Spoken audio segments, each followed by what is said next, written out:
Okie dokie. We are back. Hope anybody that watches this live stream later is doing well. And those who may be watching now, you're doing well. We are back. Okie dokie. We are back. Alright, let me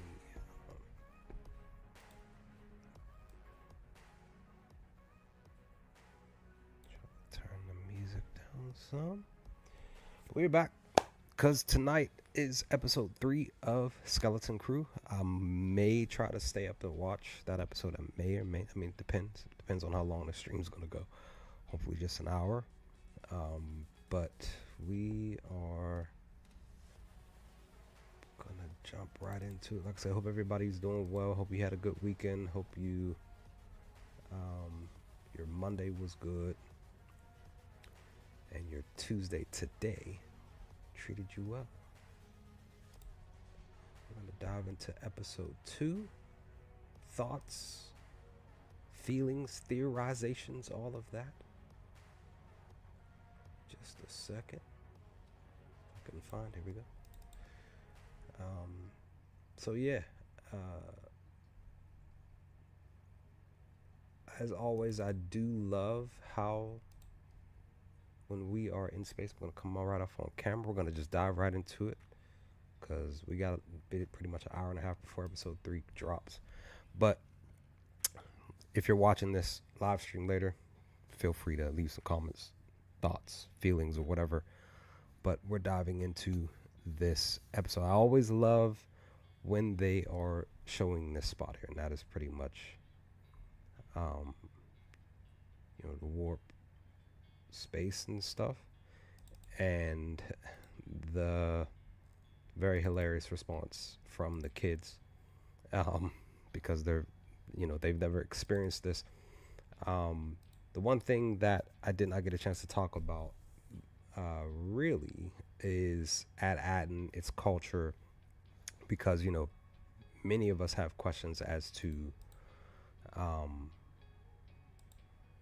them raising these kids, and makes me wonder about the generation of things and how not just myself but a plethora of other Star Wars fans who have been watching the show have been wondering, like, what are the what's the AT-AT culture really teaching the youth when it's pertaining to outside the planet, outside the planet, up in the sky and stuff like that, because these kids never experienced this stuff. But I do love that we got a chance to see, even when the ship was it to me, I think it looked like it kind of crashed against the waves here just before finally slowing down.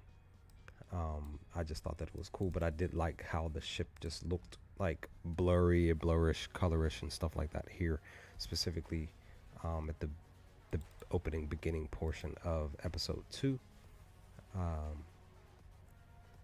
And of course the kids, they are like how Wim was saying, like, whoa, like, because they've never experienced outer space, they've never seen it. This is fresh, this is new. These emotions that they're feeling and all of that is brand new, right? And they hold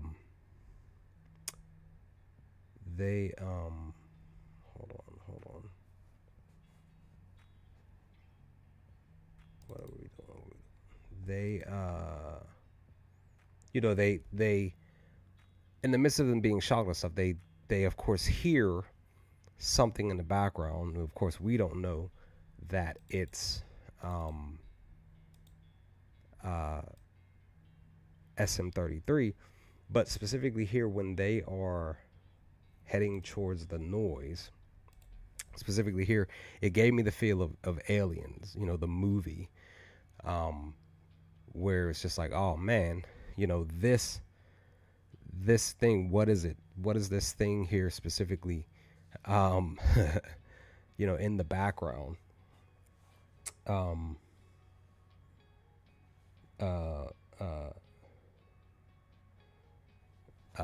what is this thing in the background coming towards them? Again, we don't know specifically what this is, and then that's when, of course, we get this way in the back. We see a little bit of a lighting pop up when SM33 pops up, with the one eye and everything. And there's this little, you see the two lights shining in its direction. I thought that this was a little cool spot here when it's pertaining to us really being introduced to SM33. And SM33 pops up. He has the one eye open, one eye closed. Basically, we of course we don't know that the rat is in there. Um, um, but SM33 is looking for his captain. He's like, captain, blah blah blah. But I do like the conversation that they have here specifically when they're talking to SM33, because I do also like Fern's response. I did mention this in the last live stream, that to me Fern reminds me of a youthful leader, youthful Han Solo. She just has that, she has the look of Han to me. Very quick thinker, thoughtful, all of that. It's pertaining to just reacting to certain things, and we see that even later in the episode. And to me, even positioning wise, to me, even when it's pertaining to the position of Fern seems to me like she's like in the middle of the group a lot in this episode. To me, that just, for me, it makes me feel like she's gonna be the specific leader in the group. And I do apologize for the images if you can't really see stuff, just because I don't have a high quality monitor that took all of these images and stuff like that. But yeah, Fern, yes, Fern, she makes the statements of, oh, like, I did this, I did that. I took out your captain. I'm the leader now, blah, blah, blah. That's why I'm saying, like, per her character, she is the one that is leading the charge. Hold on 1 second. I'll be right back.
Okay, apologies for that.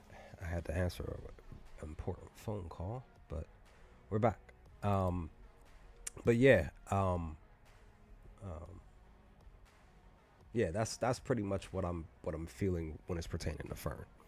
Um, but I do love this, something that kind of stood out to me with the on the ship, specifically after Fern took charge, is that I'm feeling like like when you're watching. Let me come back on camera real quick. So when you're watching shows, you don't really have to be. Um, I'm not saying that you shouldn't be. I'm not saying that you don't have to be, but you can be in certain instances. But when you're watching shows, when you're watching movies, um, your eyes can pick up certain things that say other people can't. And one of the things that we as human beings, we are very visual. We really are very visual. So when we see something that stands out, we will literally be staring at that thing in the midst of everything else going on the screen. So when it's pertaining to Skeleton Crew, we see colors. And the one color that I'm noticing a lot, again, we saw it in episode one more than once at Wim in his dad's house, and even outside, and even in the sky, is going back off camera, is the color green. That's the one thing that's standing out a lot in the show if you're really paying attention to specific colors on this show. And per the buttons, there are a lot of buttons on the ship that are the color green. This is something that continues to stand out to me. Even like I said, even back at with Wim and the cereal and the milk. The milk is like a greenish color, and the sky is even like a greenish color. So yeah, it's just one of those things that is standing out to me when I'm watching this show, and I'm really looking forward to, because we are less than 2 hours now away from well, technically less than an hour now away from or hour and a half, should I say, away from episode three. Really curious. A lot of people are were upset about the time frame for episode two, but yeah, I'm trying to find so the buttons and stuff. Yeah, there were various buttons, but like I said, the one thing that stands out to me in this beginning episode is the color green, and of course, there's pinpointing a lot on, and I believe, but you couldn't really see a lot of the buttons that, even this transition here when SM33 was pushing buttons, he was pushing them really really quickly, but SM33 did click a couple of green buttons here at the bridge of the ship here. Um, and with that, we do then have the conversations of, also in this scene, SM33 bringing up like, where are you from? And everybody, pretty much all the kids technically, are all saying the same thing: at Atten. We want to go back home at Atten. And we get, and I even brought it up in the one video that you can check out, where SM33 mentions several planets, and SM33 mentions Aldani. He blurts it out, calls it a smoldering planet, whatever the statement that it made.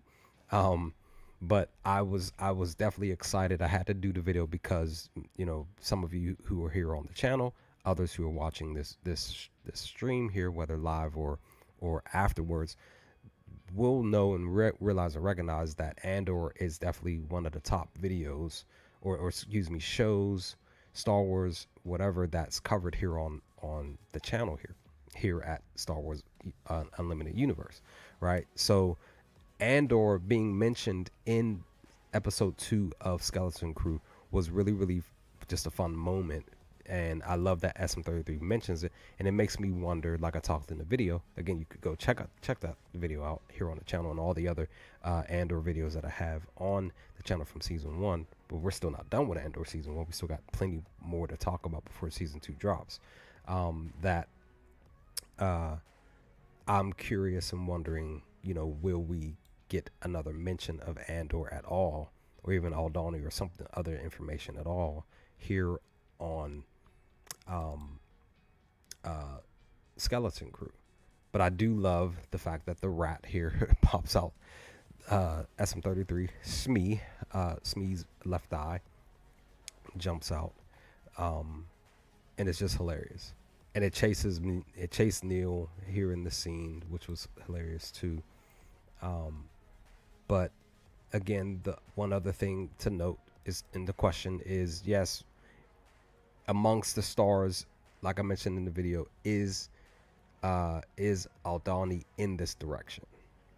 Just something that I was pondering. And what other systems and whatever planets, whatever else, what all else is in this direction? Because the ship hasn't even, if I memory is correct, the ship hasn't turned yet. I don't think SM-33 turned the ship just yet. Eventually, SM-33 does turn the ship, but I can't remember if it was before pointing in this direction or after. Currently, I just can't remember. Um, but but once once they figure out that, oh, they're lost, but SM-33 they mentioned the port ship, space. That's when they decide to head in that direction. Uh, Basically the pirate port, right? And let me see. Once they get, so once they make the decision to actually, well, get ready. Was it get ready? Yeah, they do make the decision to head in that direction. Then we switch to uh, Wim's dad, the two robots. They're having this specific discussion here. I can't remember specifically what it was, but it was an interesting discussion that I might make a video on this week. But the response from Wim's dad when he's talking to the robots about their son, about his son, about the ship, all of that stuff. Of course, they're automatically saying like that. That's impossible. There's no way going towards the barrier past it is violation. Blah blah blah. That lets us, the viewer, know that there's a reason why this AT-AT culture is teaching, raising, or whatever, the populace to live and think a specific way. Nobody, literally, like I said in the last stream, is that Wim and Fern are adventurers. They, which I find interesting too. I'm gonna come back on camera real quick. Find interesting that with Wim, he has the thing, the what you call it, that he shifts, like, I guess, like a book or whatever. He has the Jedi Sith, Force, whatever comic book or whatever in his hand.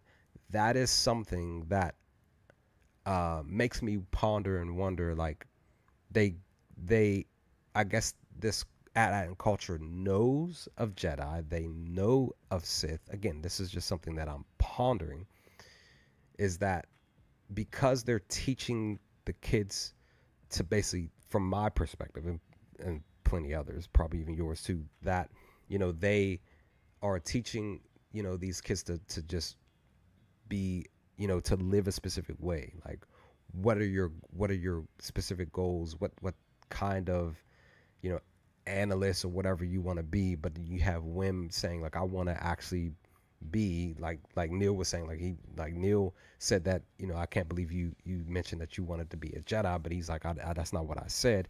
But it does sound something in that route of, I want to do more than what the normal AT-AT lifestyle is, and that is just have a job, go to work, come home, blah blah blah, and you do that constantly. He, just like him, just like Fern, are more adventurous. They're more like, hey, there's something more outside of this little AT-AT box, and I would rather be doing that than being in this box type of thing. So, but I find it interesting that he has this comic book thing that gives him that basically motivates him to have those type of dreams. So yeah, I find it interesting. But and I'm wondering too if they're gonna dive into his mother. That's what I'm trying to say. Wonder if they're gonna mention the mom at all a little bit more.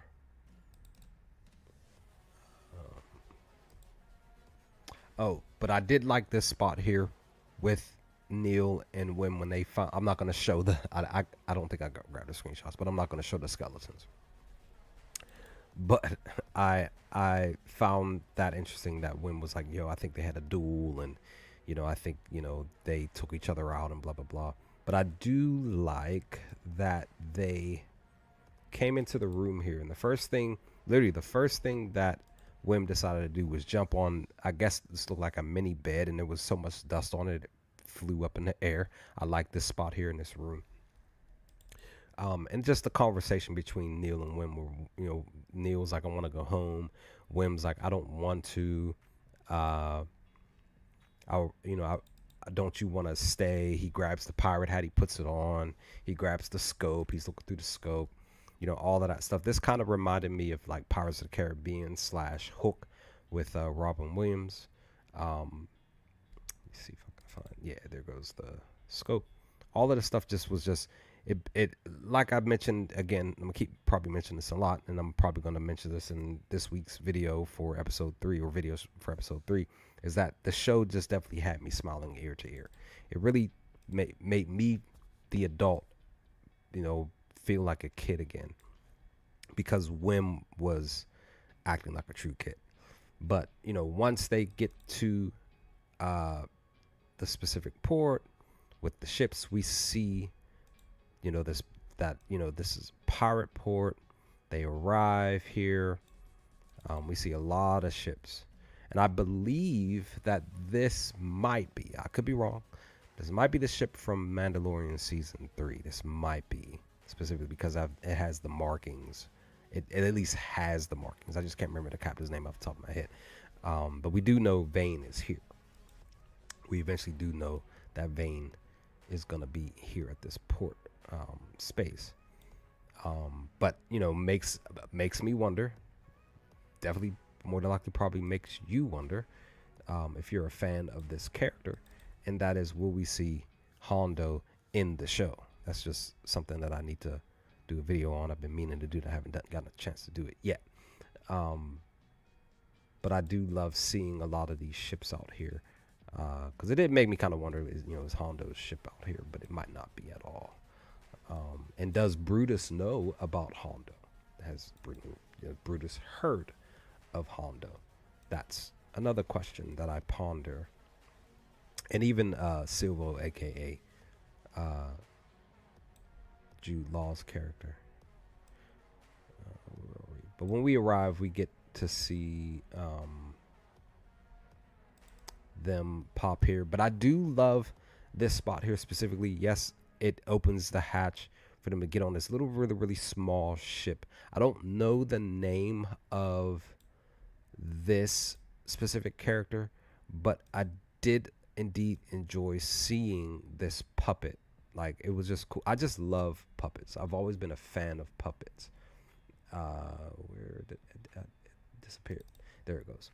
This little guy here is just so hilariously fun to just see. I love puppetry. I love the fact that they did this with this character. If I can figure out the name of this character, that would be great. But this little guy was just fun to just see talk and everything. And SM33 saying, like, this is your guide to get you from this point, which is point A, to point B, and that is to basically actually on the port. And the little guy, I think I did just show the image too. The little guy runs off so fast, like bounces and everything, just dips out and just runs real fast to get to where it needs to go.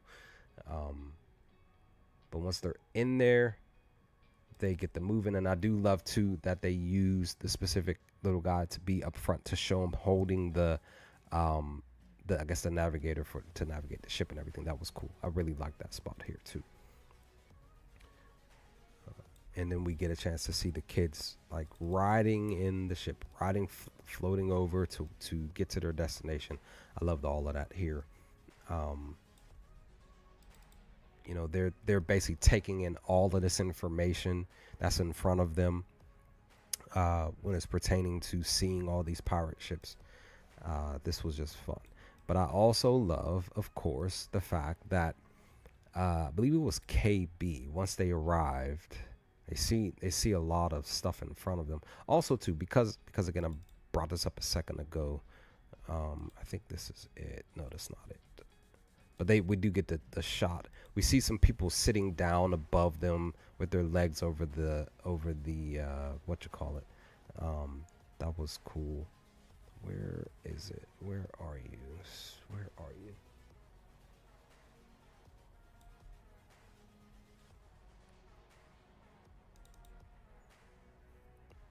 I don't think this is it. There's something else that shows. It was like colors again. It harbors back to colors. I see a little spot down on the ground, but that I wanted to mention when it's pertaining to episode 2 here.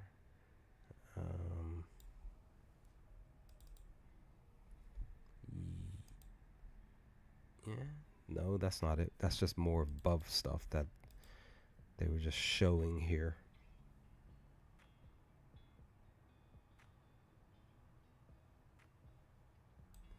Maybe it was after, but I do also too love the fact that I believe it was KB that mentioned that figured out like the little guy wanted to get paid, and Wim gives him I don't know if it was a couple of credits or a few, but it looked like may have just gave him just one Republic credit here, and it ran off with excitement too. That's the other thing that I got to note here, with excitement because it knew exactly what it had in its hand, and I'm kind of wondering and pondering if the creature itself would mention that to somebody else of importance, because it did pop up later on in the episode with the rest of the pirates.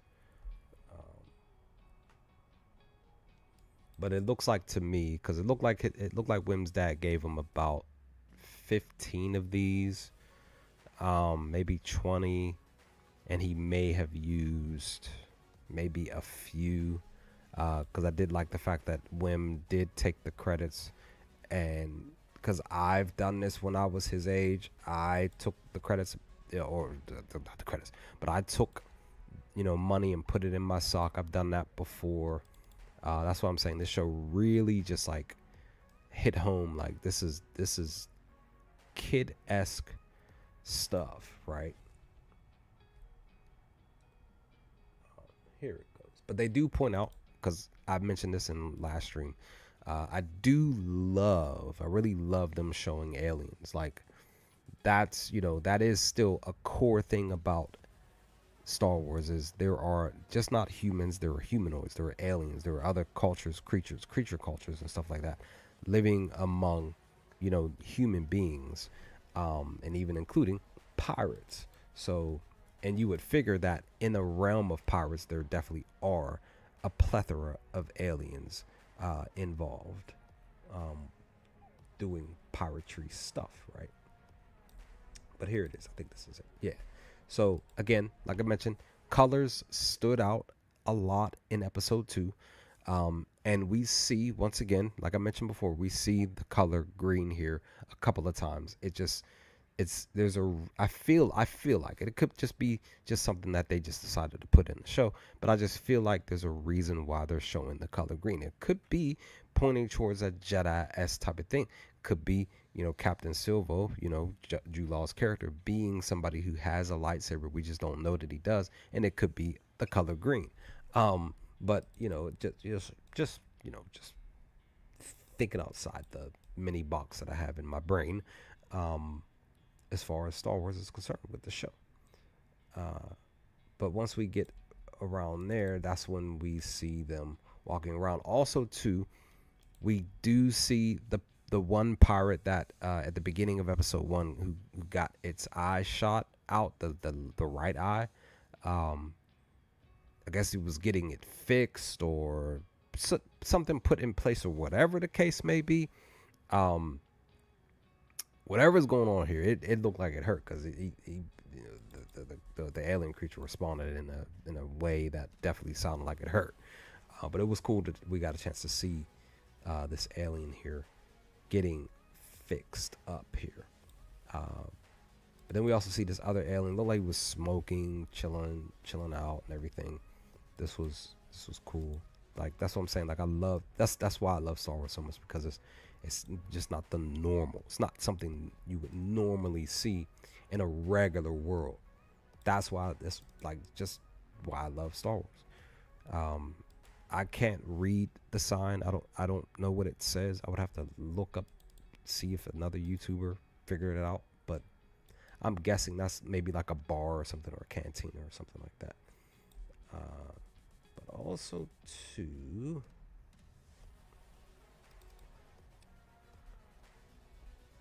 I want to say that this is like a sort of kind of like a strip club. um, that's just what it looks like.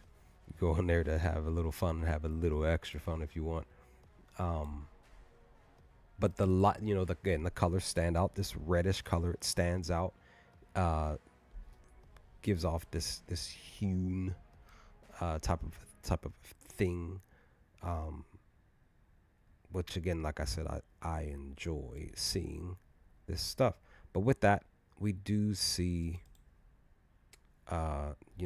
this woman here. She notices the kids, um, and at first when I saw her, I was like, "Uh oh, they're gonna be in trouble. She's gonna try to, get them and kidnap them or whatever the case may be." But that wasn't the case at all. She was actually really, to me seemed like she was concerned about Fern and KB. But I do like this spot coming up. I think this is it. No, that's not it. Where are you?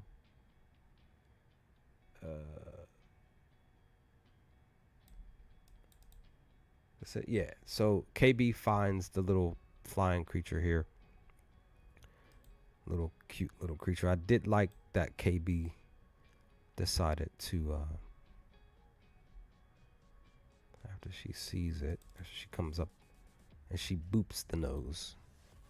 It's like, you have to boop the nose, right? I have a couple of friends that have cats. Like, I love cats, and I boop their cats, their kitties' noses every once in a while when I went to go visit them. And I don't know why this stood out to me with the light here and KB standing here. I enjoyed this spot here a little bit too much, just because it was just like the lighting shined off onto her face. I thought that was like a cool little spot as she was walking by it.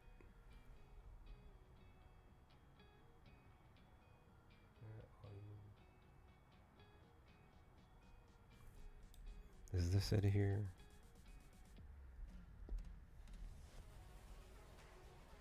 Just more aliens and stuff, which is cool.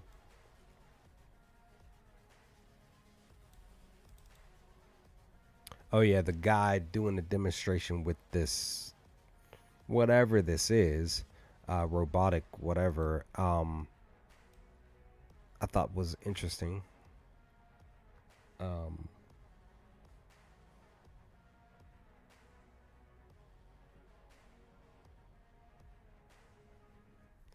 sorry.